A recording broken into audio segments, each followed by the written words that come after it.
선거로 만나는 역사 속 이야기, 다채로운 선거의 세계가 선거학개론에서 펼쳐집니다. 자, 옆길로 새는 지식열전 선거학개론. 오늘 함께할 두 분 바로 인사 나눠보도록 할게요. 함규진 교수님 그리고 박광일 작가님 나오셨습니다. 두 분 어서 오세요. 안녕하세요.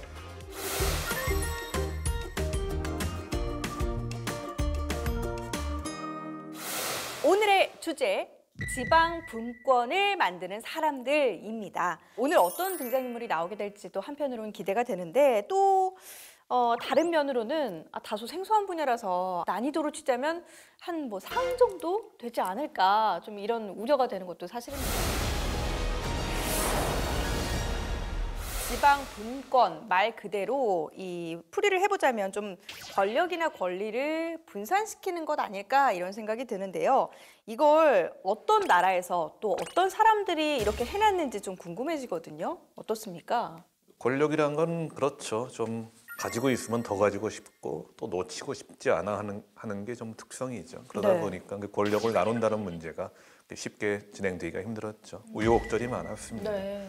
심지어 어떤 경우에 있어서는 대통령이 지방 분권을 가지고 자신의 직을 걸었다가 실패하니까 미련 없이 직을 내던지는 그런 상황까지도 있었습니다. 대통령이요? 어느 나라 누구예요? 네, 프랑스의 그 유명한 샤를드 드골 대통령입니다.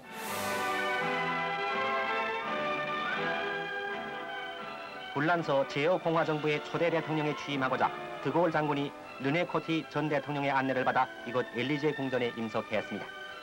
내외 귀빈 다수가 참석한 가운데 이 식전은 간소하고도 장엄하게 엄수했고 상훈국 총재인 가트루 장군은 드골 대통령에게 금환 훈장을 수여했습니다.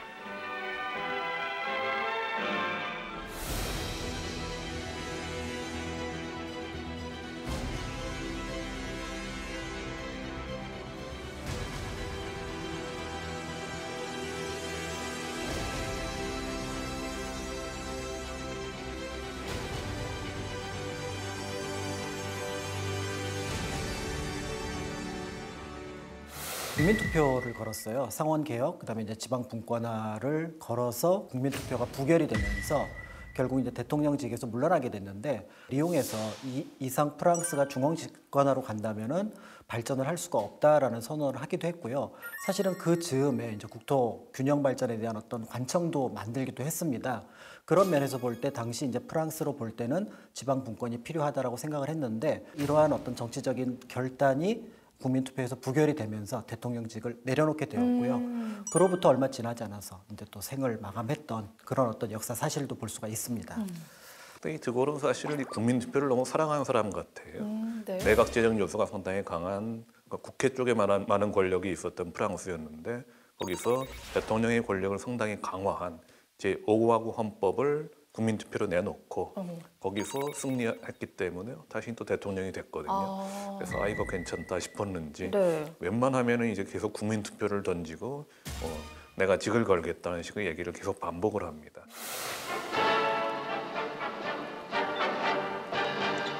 불란서 총 유권자의 75%에 해당하는 약 2천만 명의 투표자가 알제리아 독립 문제를 걸어놓고 투표를 했습니다. 결과는 새로운 알제리아의 탄생을 방해하려는 유럽의 극단주의자들의 패배로 돌아갔는데 지금 투표를 하고 있는 드골 대통령의 압도적인 승리가 판명됐습니다. 국민투표를 주장해온 드골 대통령은 신임투표에서도 9대1로 승리를 거두었는데 이로써 지난 3월 19일 모슬렘 국민주의자와 체결한 휴전을 대다수의 불란서 사람들이 인정하게 된 것입니다. 마지막에는 얘기가 나온 것처럼 실패를 해서 아직 임기가 많이 남아있는 상황에서 그만뒀습니다. 그 드골의 마지막 투표 결과가 좀 궁금해지는데 어떤 식으로 나왔어요? 그렇게 격차가 크진 않았습니다. 그러니까 찬성이 48, 반대가 52였으니까 큰 차이가 아니었던 거고요. 그로부터 좀 상심을 했던 것 같아요. 집필 작업을 하는 과정 속에서 1년 뒤에 1970년에 이제 드골은 또 생을 마감했다라고 해서 대통령직과 함께 자신의 어떤 뭔가의 어떤 야망 이런 것들도 함께 꺾인 그런 느낌을 받게 되죠. 한편으로 좀 생각을 해보면 아니 이게 그렇게 정치적으로 좀 모험을 할 정도로 꼭 투표를 했어야 됐나? 그냥 중앙집권화해서 좀 진행을 해도 되지 않았나? 이런 생각도 들거든요. 사실 그 이면을 보면은 드골이 완전히 순수하게 지방 분권을 위해서 내 모든 걸 걸리라 꼭 그런 건 아니었고요. 아, 본인의 권력을 좀 더 강화하고 싶은 마음도 있었습니다. 왜냐하면 당시 상원과 하원으로 프랑스 의회가 구성되는데 그 상원이 말하자면 지방 쪽에서 해서 구성이 돼요. 근데 드골이 그 추진했던 것처럼 개편이 이루어진다고 한다면은 상원이 상당히 무력해지고 의회의 권력이 약해지고 대통령의 권력이 더 강해지는 결과를 낳습니다. 그래서 그것 때문에 어떻게 보면 부결이 되지 않았는가 그런 생각도 있을 정도죠. 그리고 이제 프랑스가 유럽에서 대표적으로 역사적으로 중앙 집권이 상당히 강했던 나라입니다. 그 유럽은 뭐 독일이라든가 영국이라든가 이탈리아라든가 좀 지방 분권이 오히려 좀 더 기본적인 역사가 길었는데 프랑스만큼은 100년 전쟁 이후부터 계속 좀 중앙 집권적인 국가로 이어져 왔었고, 그다음에 프랑스 대혁명이 오잖아요. 이것이 약간 또 딜레마가 됩니다. 한편으로는 지방 분권에 대해서 새로운 시대가 열리기도 했는데 또 한편으로는 오히려 지방 분권이 아니라 중앙 집권을 훨씬 더 강화해야 된다. 그런 입장도 또 프랑스 대혁명에서 나온 거예요. 네. 왜 그랬을까요? 그것 때문 아니에요? 단두대, 그러니까 뭔가 공포 정치 음. 이런 것 때문이 아닐까 생각이 드는데요. 그렇죠. 네. 그러니까 이제 사실은 프랑스 혁명 초기에 정권을 잡았던 이제 자코뱅 같은 경우는 이제 어떻게 보면 자신의 정치적인 혁신들을 확산을 시키기 위해서는 집권을 해야 됐던 부분들이 있던 거고요. 거기에 비해서 소수파라고 할 수 있는 조금 온건파라고 하는 지롱드 같은 경우는 각 지역에 거점 도시들이 있었습니다. 결국은 자코뱅과 지롱드 안에서 자코뱅이 승리를 하게 되면서 중앙 집권화가 조금 더 강화됐다라고 볼 수가 있는 거고요. 더 나아가서 사실은 나폴레옹이 등장을 하면서 그 중앙 집권화의 경향은 훨씬 더 강해지는, 그러니까 19세기 초반, 1800년 초반에는 프랑스 하면은 중앙 집권 국가다라는 느낌을 유럽에서는 드물게 갖게 되는 모습을 보이게 됩니다. 이야기를 들어보면 지방 분권이 비집고 들어갈 틈이 안 보이는데요. 말씀하신 대로 로베스피에르 등을 중심으로 하는 자코뱅 쪽에서는 중앙 집권을 상당히 일종의 사명감을 갖고 생각을 했습니다. 우리 프랑스는 하나의 나라다. 하나로 그 결합되어 있고 절대로 이제 뭐 나눠지거나 그럴 수가 없는 하나의 공화국이다. 이런 사상이 거기 들어가 있거든요. 이걸 상당히 강조했던 쪽이 방금 말씀드린 것처럼 로베스피에르나 생지스트 등의 자코뱅이죠. 그래서 이 로베스피에르나 생지스트 같은 사람들을 중심으로 한 자코뱅파에서는 단일 불가분의 공화국이라는 이념을 상당히 강력하게 밀어붙이고 지방 분권에 대해서 그것은 우리 단일한 공화국을 분열시키는 책동 아니냐 이런 식으로 좀 안 좋게 보게 됩니다. 하지만 항상 그랬던 건 아니고 프랑스 대혁명에서 오히려 지방 분권의 이념이 강해지기도 한 점이 있던 거죠. 미라보 같은 사람들이 지역민들의 생활 기준으로 해서 좀 더 강화할 필요가 있다. 그렇게 주장을 하고 그것이 받아들여지기도 했습니다.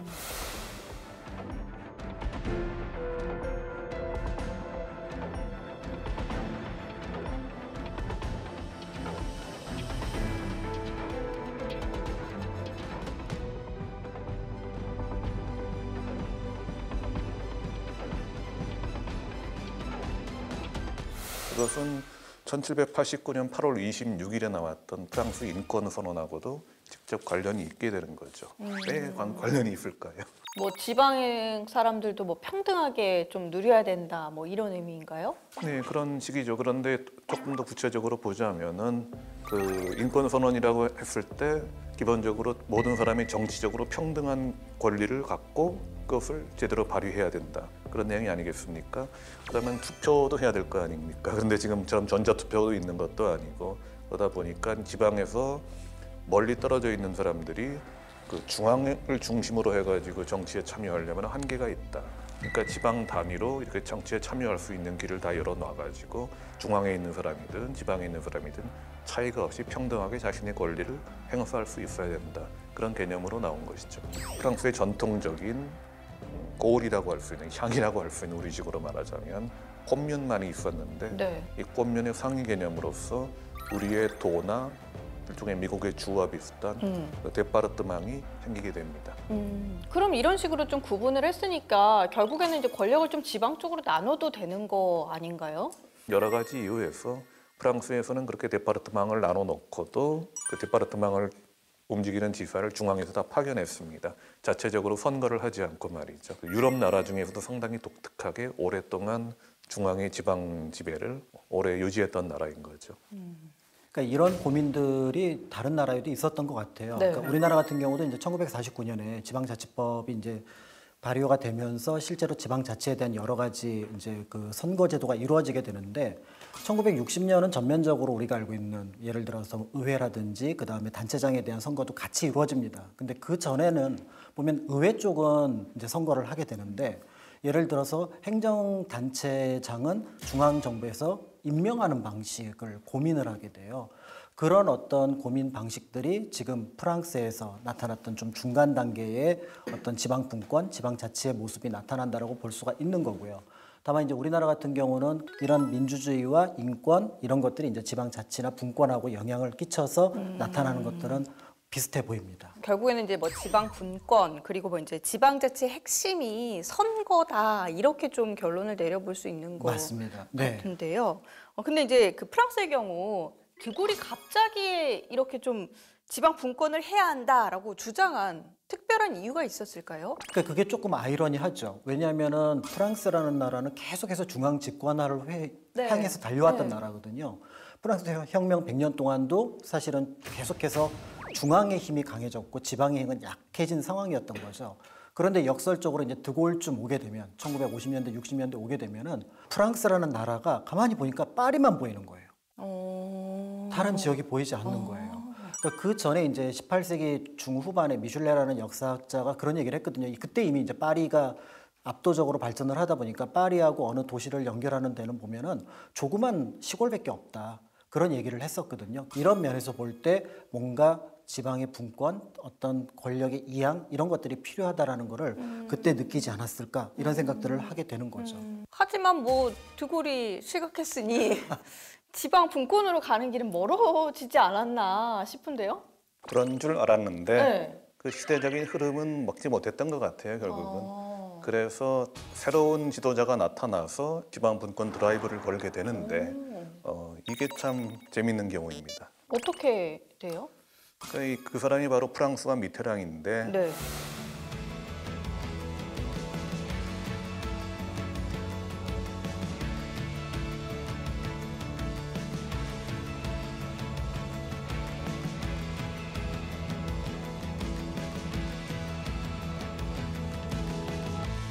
그 사람은 좌파 대통령이거든요. 네. 프랑스가 이제 좌파로서 처음에 이제 전후에 집권한 경우인데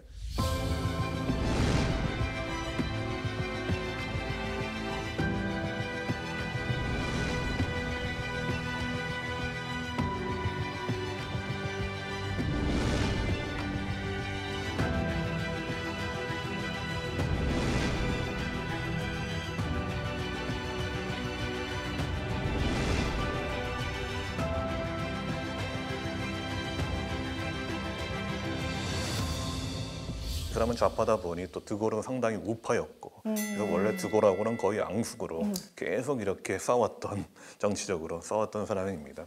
그다음에 집권한 다음에 너무 이렇게 수도권에 집중돼 있고 그런 상황을 우리가 좀 분권화하지 않으면 안 되겠다. 이거는 시대적인 사명이다. 좌파고 우파를 떠나서 그래가지고 추진을 하게 되죠. 82년에 처음으로 신지방 분권에 관련된 법을 만드는데요. 그 이후로 퇴임할 때까지 무려 40번이나 법을 또 만듭니다. 그만큼 계속 또 하고 또 고치고 또 하고 그렇게 했던 거죠. 그러다 보니까 그 사람 이후에는 또 이제 우파가 집권을 해요. 자크 시라크라고 해서 그 사람도 이어받습니다. 적어도 지방 분권만큼은 좌와 우를 떠나서 우리 모두의 시대적인 소명이다. 그래서 계속 추진했던 거죠. 미테랑만 하더라도 집권기에 40개가 넘는 법을 만들었을 정도로 그 모든 것을 갑자기 다 뒤집으면 안 된다. 조금씩 하나씩 고쳐나가자. 또 그런 점도 약간 좀 본받아야 될 부분이 아닌가 싶어요. 아니 근데 지방 분권이면 지방 분권이지 신지방 분권? 그럼 뭐예요? 왜 신을 붙였어요? 신이라는 말이 들었으니까 이제 새로워졌다라는 네. 뜻인데 보통 이제 분권하면은 중앙 정부의 권력을 지방에 나눠주는 것을 생각을 하는데 네. 한편으로는 여기에서 중앙과 지방이 약간 협력을 해야 된다라는 의미도 포함이 되어 있습니다. 그러니까 권한만 나눠주는 게 아니라 한편으로는 우리의 좀 힘든 부분도 니네들이 좀 가져갔으면 어떻겠냐. 또 지방에서 어려운 게 있으면은 그냥 우리가 주는 대로 하지 말고 좀 협의를 하자. 그러니까 일방적인 어떤 이양이 아니라 협의 속에서 이루어지는 지방분권이라는 의미에서 신지방분권이라고 할 수 있고, 사실은 이게 이제 지방분권의 모습하고 조금 다를 수도 있지만 그런 비슷한 사례가 미국에서도 나타나는 걸 볼 수가 있죠. 미국 같은 경우에는 그러니까 연방제 국가로서 원래부터 자치로 시작을 했던 나라라고도 볼 수가 있는데, 연방 정부의 권력이 조금 집중되는 경향이 언제 나타나는가 하면은 세계 제2차 대전과 대공황, 당시 프랭클린 루즈벨트의 민주당 정부가 자연스럽게 연방 정부가 쓸 수 있는 권력을 많이 집중하죠. 말하자면 사회 복지를 해야 되니까. 사회 복지를 하려면은 정부에 돈이 많이 필요하지 않습니까? 그리고 세금도 많이 걷고 또 정부가 많이 세금을 쓰고 그런 상황이 된 거죠.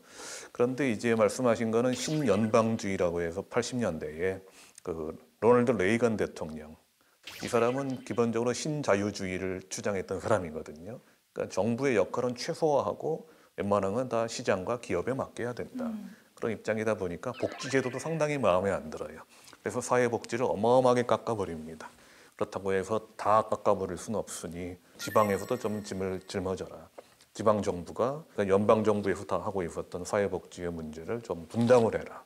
그런 식으로 해서 그런 의미에서 어떻게 보면 미국에서 중앙과 지방의 협치적인 지방분권이 그때 또 생겨났다고 볼 수가 있겠습니다. 자, 옆길로 새는 지식열전 선각결론에서 계속해서 이어집니다. 그렇다면 이제 보시기에 이 지방 분권이 가장 잘 이루어진 나라를 좀 꼽아본다면 어떤 나라를 꼽아볼 수 있을까요? 아마 분권이라고 하면 많은 분들이 이 나라를 떠올릴 것 같아요. 어떤 나라요? 알프스에 있는 조그맣지만 그렇지만 여러 개의 칸톤 오. 주로 구성되어 있는 스위스. 스위스. 네, 분권과 연방제 국가는 조금 다르다는 의미에서 이제 그 어떤 차이점은 좀 살펴볼 필요가 있을 것 같은데요. 칸톤 안에 다시 이제 조그만 자치기구라고 할 수 있는 게마인데라는 것들이 있습니다. 이제 그 안에서 펼쳐지는 모습들이 이제 확장된 것이 연방으로서의 칸톤이기 때문에 스위스라는 나라 자체가 어떻게 보면은 이 지방 분권, 지방 자치가 굉장히 잘 이루어진 국가라는 것들을 그런 연장선상에서 확인할 수 있지 않을까라는 생각을 하고요. 어디까지나 이런 분권을 표현하는 데 있어서 가장 중요한 것들은 자신들의 권리를 이제 법으로라든지 그다음에 어떤 정책을 투표로 결정하는 데 있어서 명확하게 나타난다는 점 특징으로 볼 수 있지 않을까 싶습니다. 근데 이제 스위스에서도 수도가 있잖아요. 베른. 스위스 연방의 행정 수도라고는 볼 수 있는데, 네. 그냥 우리나라처럼 뭐 경제, 문화 모든 게 다 집중되어 있는 그런 도시는 아닙니다. 예를 들면 외교, 어떻게 보면 외교하고 행정은 같이 갈 것 같은데 그냥 스위스 외교의 수도라고 할 수 있는 쪽은 제네바. 보통 뭐 제네바에서 국제 협약이라든가 그렇죠. 네. 무슨 뭐 그런 거 많이 맺어지지 않습니까?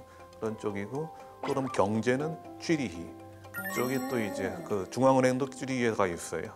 그런 식으로 어느 한쪽에 집중돼 있지가 않다고 볼 수가 있고, 우리는 그렇지 않습니까? 지방의회에서 조례는 제정할 수 있지만은 법률을 제정할 수는 없죠. 근데 스위스는 그게 됩니다. 자체적으로 지방에서 법을 만들어서 씁니다. 그래서 만약 연방 정부에서 뭐 전반적으로 따져봤을 때 우리가 세율을 가령 뭐 한 5% 정도 올리는 뭐 법을 만들어야 될 것 같다 이렇게 해봤자 지방 정부에서 웃기네, 우린 그런 거 인정 안 해. 그러면은 아무런 효과를 발휘할 수가 그래요? 없어요. 연방 정부는 연방 전체적인 차원에서 스위스의 안보, 국가 안보라든가 대외 관계 그런 쪽을 담당하고 있는 것이지, 국가를 어떻게 이끌어 나가는 쪽은 각 연방의 칸톤에서 자체적으로 잘 활용하고 있는 겁니다. 그 스위스 하면 일단 딱 떠오르는 게 알프스 초원. 그 드넓은 그 초원 위에서 양떼들이 좀 이렇게 뛰어놀고 뭔가 이렇게 양떼들과 같이 사람들도 어울려 있는 것 같고, 하이디가 저기서 뛰어오고 할아버지 이러는. 그러니까 뭔가 주민들과 화합이 되게 잘 될 것 같다, 그런 이미지가 떠오르거든요. 그렇죠. 이게 참 애매한 것 같아요. 이게 화합은 잘 되는 것 같은데 그 단위가 굉장히 작은 것 같아요. 그러니까 이제 분권이 만들어질 것 같은데, 예를 들어 이제 스위스 같은 경우는 그 공식 언어로 쓰는 말만 하더라도 네 나라 말. 그러니까 많다. 이태리, 그다음에 불어, 독일어, 그다음에 로망슈어까지 있으니까 네 나라 말을 쓰는 거죠. 그 이야기만 딱 들었을 때는 이게 지방 자치가 좀 위험하지 않나? 오히려 좀 똘똘 뭉치게끔 뭔가 이렇게 강력한 결집을 시켜줘야 되는데 이미 언어만 내 언어면 뭔가 더 분산돼 버리면 안 될 것 같은데요. 최근에는 어쨌든 분권의 핵심 뭐냐면 기술과 지식은 중앙으로 보내고 먹고 살 만한 것들은 우리가 한다라는 방식으로 이루어지니까 원심력과 구심력이 동시에 이제 같이 발현되게 되면서 스위스가 안정적으로 민주주의 정치를 만들어 나가지 않나라는 생각이 들고요.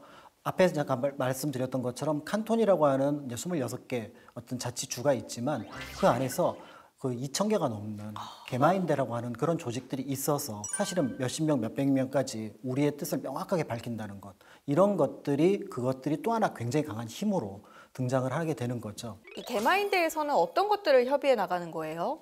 그러니까 보통 마을에서 결정할 수 있는 것들을 여기서 결정을 한다고 보면 될 것 같은데요. 예를 들어 뭐 학교가 이제 좀 학생 수가 줄었는데 이 학교를 계속 운영을 할지 폐교를 할지, 그다음에 최근에 어쨌든 뭐 지형 변화에 의해서 이쪽에 이제 교통량이 생겼으니까 다리를 놓을지 말지 이런 부분들을 이제 개마인대에서 결정을 하니까 말 그대로 이제 지방에서 권한을 행사한다 이렇게 볼 수가 있습니다. 그런데 이렇게 나라에서 이제 행정구역을 좀 묶어놨는데 그 사람들끼리 사이가 안 좋아지면은 어떻게 되는 건가요? 어느 나라에는 어떻게 보면 지역 갈등 같은 것이 좀 많이 그쵸. 있습니다.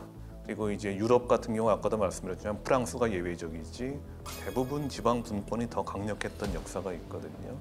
그래서 이탈리아만 하더라도 오랫동안 이제 통일되기 전에 북부하고 남부는 상당히 따로 놀았습니다. 북부 쪽은 이제 자체적으로 공화국 같은 것이 만들어져서 이렇게 진행됐던 반면에 남부에서는 하나의 통째로 뭐 시칠리아 왕국이니 뭐 이슬람의 시칠리아 지배니 해가지고 좀 다른 식의 지배가 많이 이루어졌어요. 문화적으로도. 이탈리아 남부 쪽은 상당히 이제 뭐 1차 생산 쪽이 많이 좀 치우중됐고 중부, 북부 쪽은 산업 생산이 상당히 높습니다. 그러니까 GDP가 굉장히 틀린 거예요. 북부의 GDP가 남부의 GDP보다 훨씬 높습니다. 그런데 이제 세금을 내 가지고 전체적으로 복지제도라든가 그런 건 똑같이 간단 말이에요. 똑같은 국민이니까. 그러니까 북부 사람들은 상당히 기분이 나쁘다는 그러겠네요. 거죠. 우리가 왜 남부한테 퍼져야 되냐. 그래가지고 북부만 따로 독립하자. 그런 얘기가 계속 나오고 있었습니다. 그리고 영국은 좀 더하죠, 오히려. 여기는 민족 갈등까지 겹쳐요. 바이킹도 오고 앵글로 색슨도 오고 로마도 오고 뭐 그래가지고 여러 민족으로 구성되면서 만들어진 나라입니다만은 그다음에 웨일스하고 스코틀랜드하고는 더 구분이 돼 있었죠. 스코틀랜드는 어떻게 보면 자기는 거의 다른 나라라고 생각을 하고 있을 정도로 그렇다는 거죠. 그래서 영국도 그것을 알고 있기 때문에 어떻게든 이제 뭐 부런의 스코틀랜드부, 웨일스부 이런 걸 만들어 놓으면서까지 그렇게 애를 쓰고 있습니다만 계속 이번에도 뭐 브렉시트가 나오니까 스코틀랜드에서 그럼 우리는 따로 이제 영국에서 떨어져 가지고 따로 다시 유럽연합으로 들어가겠다 이렇게까지 나오고 분리하자 안 한다 그런 투표가 계속 나올 정도로 굉장히 힘든 상황에 처해 있죠. 네, 오늘 뭐 이야기를 듣다 보니까 지방 분권이 결국에는 이제 한 사람의 힘으로만 좀 만들어진 것은 아니구나라는 생각이 드는 것 같습니다. 자, 마지막으로 두 분의 한 줄 평 각각 들어보도록 할게요. 제가 먼저 가요. 네. 부분이 모여 전체가 된다. 내가 그 나라 사람이라는 거를 자랑스럽게 생각하기 위해서는 거기 있는 그 사람이 행복해야 돼. 그리고 이제 그 행복한 사람들이 모여서 모여서 결국에는 하나의 나라를 만드는 거죠. 야, 명언이네요. 부분이 모여서 전체가 된다. 말씀해 주셨고요. 권력은 모을수록 강해진다. 그런데 나누고 연대하면 더 강해진다. 일리 있는 말이네요. 나눠가지고 그냥 각자 따로 놀면은 안 되겠죠. 근데 나누고서 그 다음에 서로 연대를 하는 거예요. 진짜 중앙이 지방을 말하자면 이렇게 억압하는 게 아니고 지방도 중앙을 무시하는 게 아니고 그렇게 하다 보면 오히려 더 큰 힘을 발휘할 수 있을 것이다. 네, 정말 의미 있는 그런 말씀들이셨습니다. 두 분의 한 줄 평 이렇게 정리를 해보도록 하겠습니다. 자, 이제 선곽 인물 알아보도록 하겠습니다. 두 분이 오늘도 이제 선곽 인물을 또 한 번씩 꼽아 오셨잖아요. 이번에는 그럼 교수님부터. 예, 저는 이제 그 미국 제3대 대통령 토마스 제퍼슨을 가져왔습니다. 네.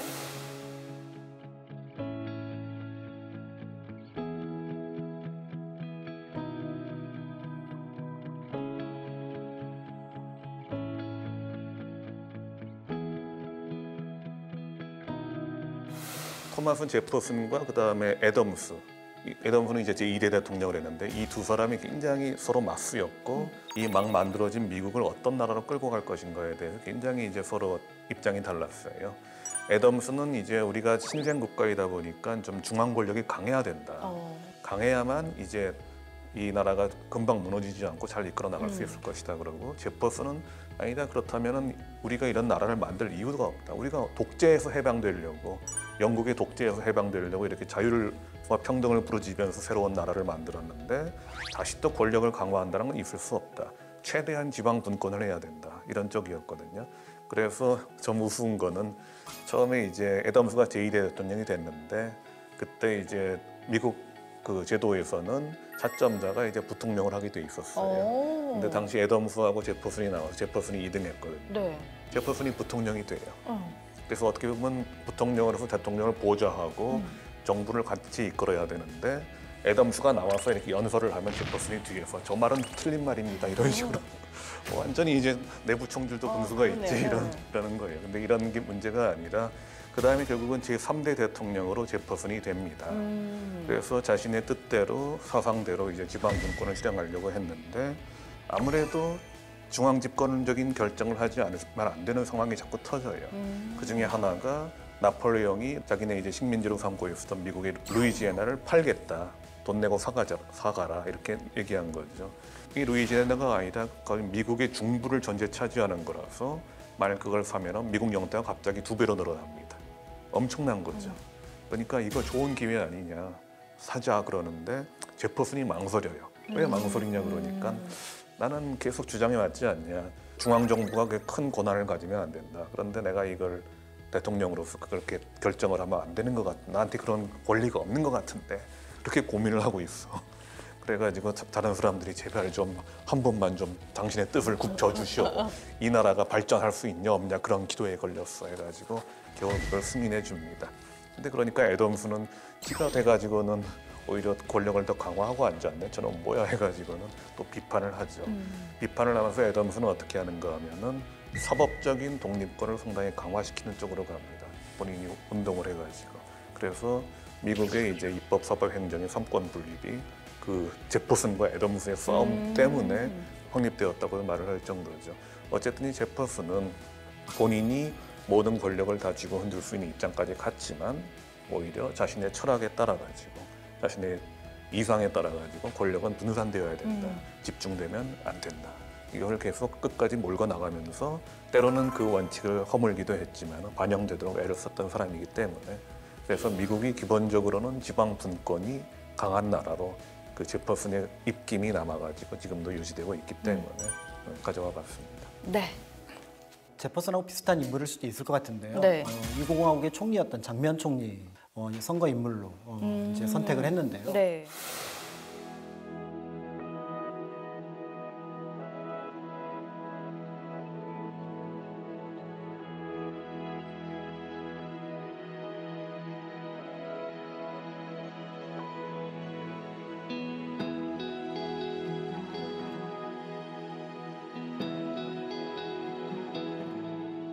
1949년에 우리나라가 이제 지방자치법이 만들어지게 되면서 자치와 관련된 여러 이제 제도가 이루어지고 실제로 선거까지 이루어집니다. 그렇지만 1공화국 때는 그것이 굉장히 제한적이었어요. 예를 들어 의회만 선거를 한다거나 지방의회만 선거를 한다거나 해서 실제로 의원들은 뽑았지만 행정의 단체장들은 뽑지 않았던 거죠. 이런 분위기가 있었던 상황에서 4.19 혁명이 터집니다. 그러니까 그 결과로 이제 이 공화국이 수립이 되니까 자연스럽게 우리는 이제부터 대통령제도 내각 중심제로 바꾸게 되면서 동시에 지방자치를 전면적으로 시행을 한다라고 해서 1960년 12월 달에 무려 지방자치와 관련해서 4번의 선거가 이루어져요. 기초의회, 그다음에 광역의회, 그다음에 기초단체장, 광역단체장 4번에 걸쳐서 12월 12일부터 26일까지 선거를 했던 거죠. 그 제도가 쭉 이어졌다면 사실은 민주주의는 투표를 통해서 절차를 만들어 나가는 것들이 굉장히 중요한데 그 제도가 갖춰졌다면 설사 훈련되지 않았더라도 지방 분권은 좀 빨리 이루어지지 않았을까. 근데 아쉽게도 사라지게 되고 30년 정도 있다가 다시 나타나면서 다시 우리는 또 그 연습을 하고 있는데요. 그런 면에서 볼 때 국민들의 열망 속에서 이루어졌지만 그 중심에 있었던 인물이 장면 총리이기 때문에 장면 총리를 이제 분권과 관련해서 생각해 보면 어떨까 싶어서 준비를 했습니다. 네, 이렇게 두 분의 꼽아주신 선거 인물들까지 함께 이야기를 들어봤습니다. 앞서서 해주셨던 이야기가 참 많이 기억에 남아요. 부분이 모여서 전체가 된다. 결국에는 이 지방 분권이라는 것 자체, 그 안에 우리가 있다라는 것을 또 명심했으면 좋겠습니다. 저희 오늘 준비한 이야기는 여기까지고요. 다음 시간 또 다른 이야기와 함께 돌아오도록 하겠습니다. 함께 해주신 여러분 고맙습니다. 감사합니다.